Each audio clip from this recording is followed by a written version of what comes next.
Good morning, all my fellow ultra mega Americans. Have you seen this story from the AP yet? The Brandon administration is holding its first onshore oil sales. And I might say it's under duress because, well, look at the first paragraph. The U.S. government this week is holding its first onshore oil and natural gas drilling lease auctions since Uncle Joe took office. Yeah, he's been in office almost 2 years, and this is his first oil lease sale. And it's only because a federal court blocked Uncle Joe's attempt to suspend such sales because of climate change worries. Yeah. Uncle Joe is using that climate change cudgel to try to get everything he wants, isn't he? If it was up to him, we'd just import all our oil. It's not like oil drilling leases leads to jobs. I mean, you got to take the oil out of the ground, then you got to transport it to a refinery, you've got to refine it, and then get it to the local gas stations who can then sell it. Sounds like a whole lot of jobs for each oil lease that makes it, doesn't it? But Uncle Joe doesn't worry about that. He hates giving Americans jobs. Why, his very first act was to kill jobs. If you remember, the very first thing he did when he became president was to kill the Keystone Pipeline that was going to bring oil and gas from Canada into the U.S. And it was going to mean a whole lot of new jobs. But Uncle Joe wasn't interested in that. Uncle Joe isn't interested in Americans in general, the way I look at it. The Trump tax break for the middle class, he's letting that expire. And if you remember, Trump, America first. Trump was always trying to improve the U.S. economy. When he was president, that was in the forefront of all his foreign relations. He says, listen, if you're a part of NATO, you've got to pony up the money you promised for defense. The U.S. isn't going to pay for all the defense, damn it. Pony up or else.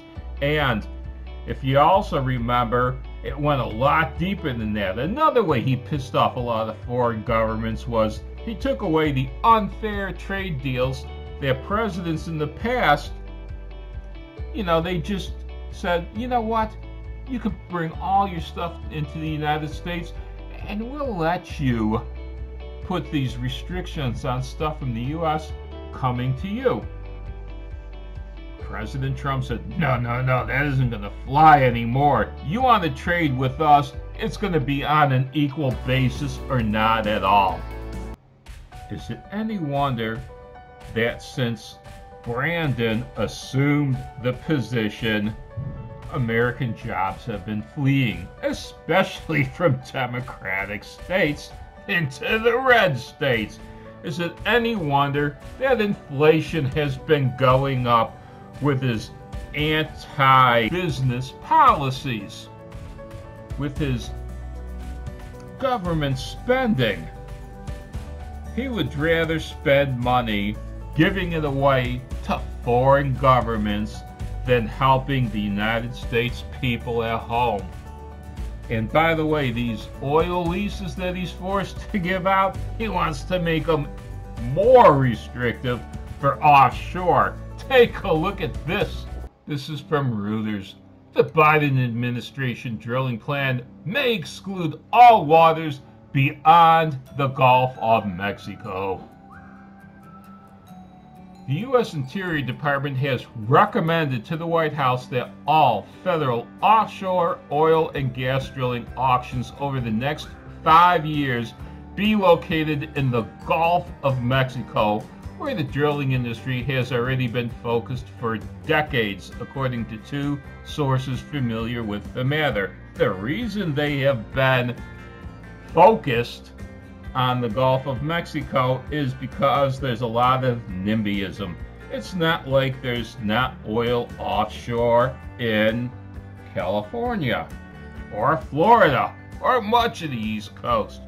And I am guessing there is a ton of offshore oil in Alaska too. However, right now, I'm thinking that the onshore oil in Alaska is still a lot cheaper to get at, and they don't want to go offshore until they're finished extracting all the cheap oil onshore. But it's amusing, at least, to think that Brandon's Interior Department says, you know, let's go NIMBYism to the full. We're not going to allow oil drilling in California, which would be highly profitable, in Florida, which would be highly profitable, or in Alaska, and I don't know the profitability on that. Like I said, I don't think it would be extremely profitable just yet, but if the Brandon administration was to take a more business-friendly attitude, something I know and you know will never happen. The Brandon administration is only interested in lining its pockets. You know, this house giving billions and billions to the Ukraine.